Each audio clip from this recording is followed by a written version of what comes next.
Ayan, good morning mga idol, mga kanguso at syempre sa mga kabisig. Ayan, shoutout natin sila Sir Aris Bergo, sila Ma'am Maritis Kawamura, Ma'am Laisyo, syempre si Ma'am Smiley at si Ma'am Whipper Snapper at syempre si Ma'am Jonasak Pasis. Ayan, Jonasak Channel. Yan, good morning, shoutout po sa inyong lahat at syempre shoutout natin yung Team Kabisig. Ayan, for today's video mga idol, panoorin natin si Chef Fred kung paano po siya magkatay ng manok dahil gagawa po siya ng napakasarap na inasal. So panoorin natin mga idol.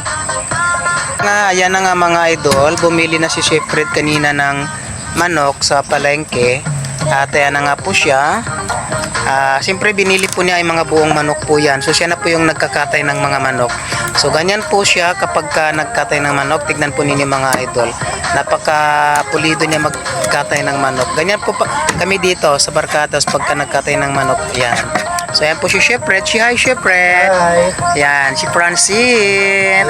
Francine aka so ayan, may sipon-sipon po si Chef Fred ngayon dahil nga po masama yung panahon dito sa amin ngayon.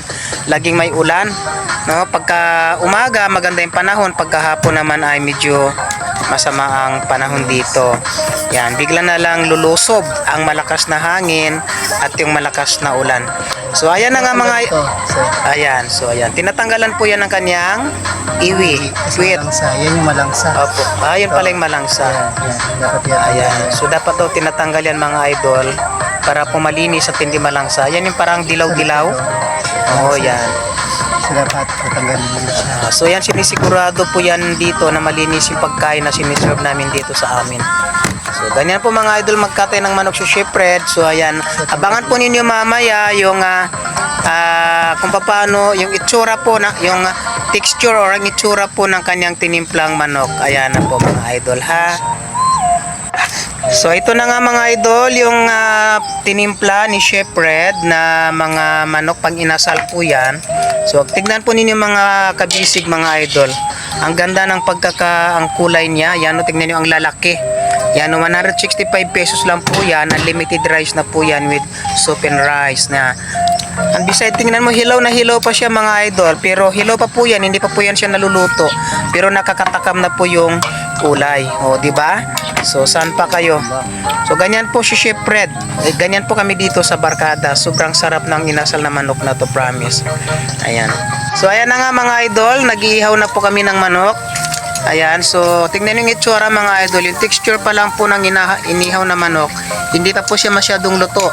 Pero tingnan nyo naman kung gaano kasarap, no? Juicy.